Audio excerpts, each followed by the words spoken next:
Only top chess players will find this useful. When you add the 18 pieces back together, what do I mean? If you check out this position, there's just so much happening. How do I explain this really tough position to you guys? We begin at the beginning. No, we begin at the endgame. This is the pawn structure. So this video is all about adding layers upon layers, so then you fully understand this position. Then I will go through a very high level game to explain this fully. If we look at the pawn structure, all the pawns are defending each other. That's it. That's all there is happening so far. Now I'm going to add the knights. Now what is one important thing to talk about? The knight and the pawn control this square. The white knight controls e4 and c4. Black attacks the center, is defended by the knight. White has central control on e5. Okay, now we add the bishops. Now, this opening is from the Caro-Kann defense, which I will show you very soon. This bishop is much stronger than its counterpart, the black pieces. Why? Because it's blocked in by its own pawns. And now I'm going to add the final bishop. Now, this bishop looks very aggressive. It could, if I can even draw an arrow today, it can attack this knight, take it off, and this bishop is actually very strong, controlling lots of black squares. And now one more layer. The major pieces. The queen has come out to attack b7, but it's being defended by the queen, and then the rooks are, well, they're quite difficult to place so far in the game. The rook is on a semi-open file, only one pawn in the way, and these two rooks, well, maybe that rook will come to c8, that rook can go here as well. Okay, we have added layer upon layer. What's he talking about? Well, only top chess players will fully understand this position once you've added the 18 pieces back on. There are just so many layers to a game. Now, how do I bring this video to you guys? Just to make it really useful, we will now go through a high-level game. To add suspense, I will not tell you who the players are, but it is Norway against France. That is a clue, and I will reveal the players at the end. We will take it, not from this position. You guys have already seen it many times, but from the beginning, we have the Caro-Kann. This game took place in Norway chess. e4, c6, d4, d5. A lot of my students play this opening from the black side. That is also why I am setting up this video. We now have the exchange variation, and the bishop goes on this diagonal. No surprise, guys. No surprise. We already saw this before. The knight comes out to f6, and now the pawn defends the center. We have a pawn structure. The bishop now comes out to attack the queen. That's actually why black played the early knight move. Now the queen comes out to attack the pawn, and then the black queen defends it, as we saw before. Queen lining up in this direction and defending. The pawn kicks the bishop away, and it chooses to retreat to d7. That's how it got blocked in by its own pawn. The knights come out, and then we block it in. Rook e1, that's how the rook came on the half open file. The bishop comes out, bishop and queen lined up. This is called a battery. This is going to be so powerful later on. The bishop comes out to g5, and an amazing move here by the Frenchman. He now castles. I will reveal both players at the end. So this is what I mean. I've said the title a few times already. Only top chess players will fully understand this kind of position once we've added all the 18 pieces back on. Knight d2. That is something I should have mentioned early on when I only showed the knights. The knights also defend this square. Notice black cannot come in to the center so far. Now we take it from this position. Just want to show you guys.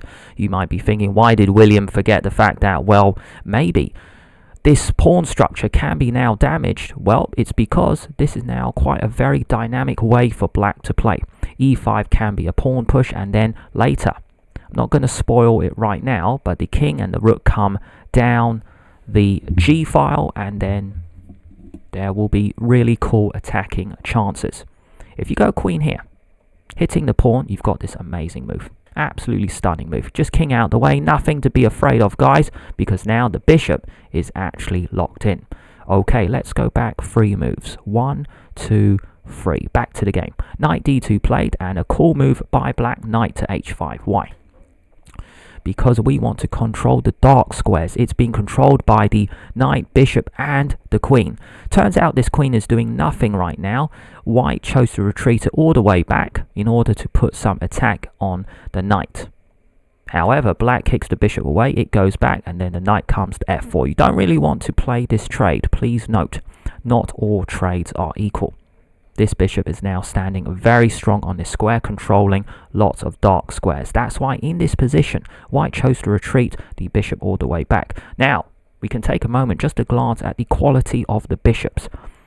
Black's bishop is an attacking piece, white's is passive. This is now a defender, and this could be an attacker later if we get a pawn break coming up pretty soon. G5, dynamic pawn structure. In a previous video, I said this was a chandelier pawn structure or a bathtub. Rook c1, no, pawn to c4, trying to change the nature of the game. Pawn to c4, and now the king goes out to h8. I mentioned this earlier before. When the king slides over, the rook can now attack the king in the future. Rook c1, potential attack on the queen, and rook to g8, potential attack on the king. Pawn to b4, coming very soon. Not yet. Bishop takes, knight first, fine. And after this capture, the bishop comes in as well. So black now has a lot of control of the dark squares. Pawn to b4, what a cool move. You guys might be thinking, why has he played it? What happens if knight takes pawn? It's because there's a discovered attack on the queen. Pawn takes pawn, the rook attacks the queen, and also this pawn threatens to take on d6. If you play queen d6, there's actually a brilliant move shown by the blue arrow, knight to e4. Really cool tactic coming up. If black plays this, then you are in trouble. Forking the king, forking the rook and the queen. Let's go back 4 moves. 1, 2, 3, 4. This moment. So after b4, black chose to get out the way with queen at d6. b5, you hit the knight, it goes to e7, and now c5. Queen to c7. And here, I'm just going to take a moment to pause and look at a pawn map. Well, just a pawn structure. Here.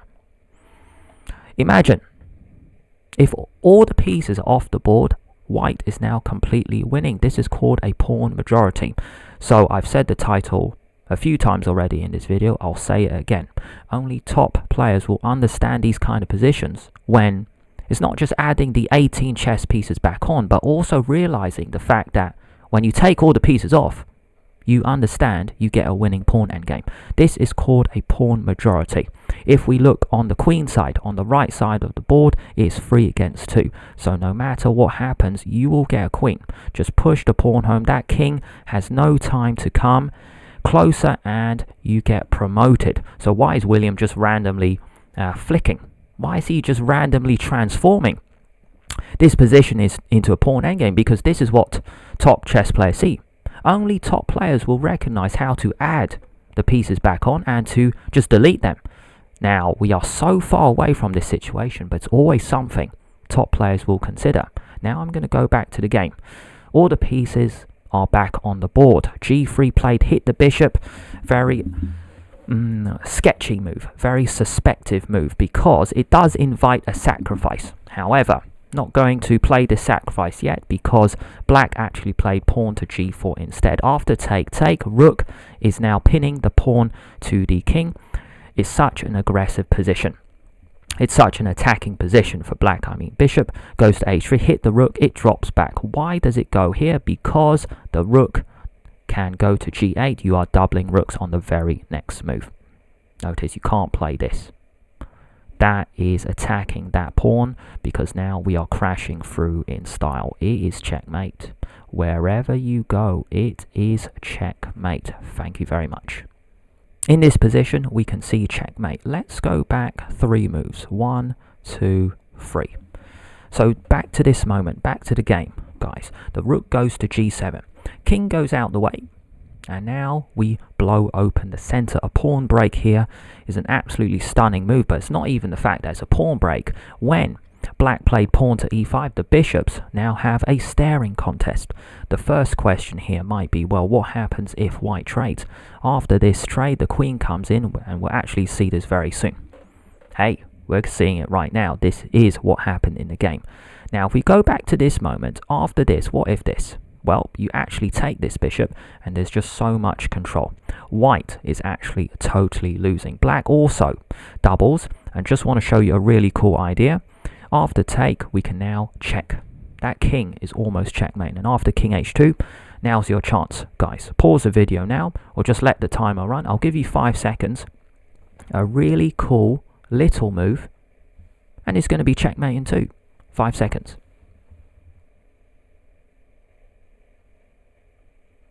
Turns out this square is covered, so all we do is swing the queen over, and then there's no good way to stop checkmate. If you take, well, it's actually just going to be checkmate on the very next 2 moves. Everything is covered. Right, fantastic sequences moves. Let's go back 6 moves. 1, 2, 3, 4, 5, 6. 7 moves, why not? Here.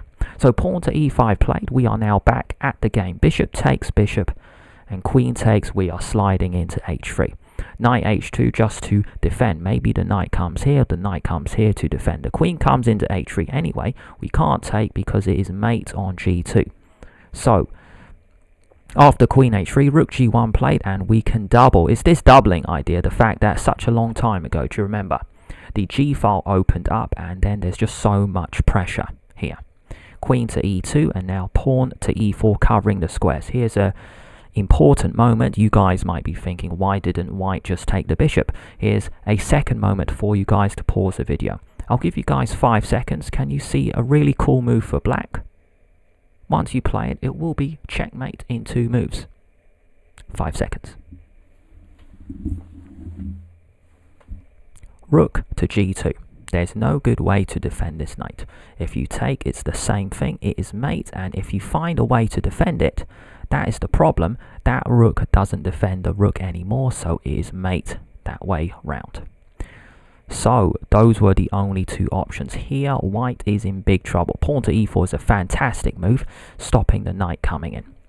Rook c3, planning to hit the queen, but now the cool thing is white cannot take because rook takes rook checkmate. Knight comes into f5. That's what the blue arrow showed. The rooks really need to be on the back rank, but white is in big trouble. So here, there was no good move. Turns out white wanted to sacrifice the knight for 2 pawns. Now the queen comes in, but there's just so much pressure. Can you see every green arrow? That is the focus point. That is the weakest point in white's position. Is it time to sacrifice? Yes. Brilliant move here. Bishop takes pawn, and after rook g2, there's a really cool move coming up. You guys might be thinking, well, why not take? Because now you just go knight g3. 1, 2, 3. It's too much pressure. Here, take. And after this, it's losing. It is losing. Too much pressure. There's checkmate on the back. And there's no good way to stop it. If you find a way to defend, you can't stop checkmate on every square. Let's go back 4 moves. 1, 2, 3, 4. Here. So bishop takes g3, finally just trying to blow open the white position, and very successfully done so. Suspense coming up. Yeah, in a few more minutes, going to reveal the players with white and black. So rook g2, and a brilliant move. Can you see on the back? The back rank is now weak, so it's time to come in. So really cool move. Final moment. I'll give you guys 3 seconds this time. Can you find a way to get in checkmate there with a piece? 3 seconds. Swing the rook over, rook to e7, and it's a fantastic move. You see that white queen, it has to go all the way back, so then we are guarding that square, but that's the cool thing. Switch again. So one absolutely fantastic theme of this game is, did you guys realize the rooks actually went on the g file, but the winning move for black was to switch over to the e file. Double rooks. What a cool term. Why not? I'll remember it. Double rooks, both on the g and the e file. You come in, there's no good way to stop checkmate. You can move the rook back, but then I think you are just collapsing. So imagine if you go, let's have a think. If rook here, just to guard it, that's mate. If you play the other rook then I think you can just take that knight. The reason you're winning is because you're up an extra knight anyway. These pawns are not going anywhere. So one way to crash through, you can take this one. And after take, then check. You can just swing it around. Maybe the rooks actually come back in that direction. I don't see why not. That's a cool move. Check. And then here, knight e3 is probably mate. That's mate. Yeah, why not? There are too many checkmates. Which is the fastest one? Let me have a think. Knight e3, king e1. Nah, let's go here. Check. Because you guard those squares. You guard those squares. And then what's a cool mate? Probably just knight e2. Because I can't see mate in 1. So I might as well go for mate in 2. That's a double check. Beautiful. The king can't go here because of the queen. And then we got mate. Just trying to find the cleanest mate. And we are totally surrounding the black king. So, in this game, in this moment, after rook g1, after rook g e8, white resigned. The player with white is Arjen Tari from Norway, and with black, playing for France, Alireza Firouzja. Thank you so much for watching. I hope you learned a lot. In the top left corner, and in the bottom left corner, I have 2 very useful Caro-Kann videos. In the top left will feature a Caro-Kann openings video. Why? Because we've gone into depth into this video. So if you guys want a Caro-Kann openings guide, then the video in the top left corner is perfect. Now if you guys want something a bit different, more aggressive, just like in the style of this video, then in the bottom left corner will be the best game that you wish you played. It's got 22 ideas. Completely different from this game, from this video. Wrong. It is in the same style because it's just so aggressive for black. The setup you will see in that game. Totally different opening. King's Indian defense. I'm very confident that you will love it.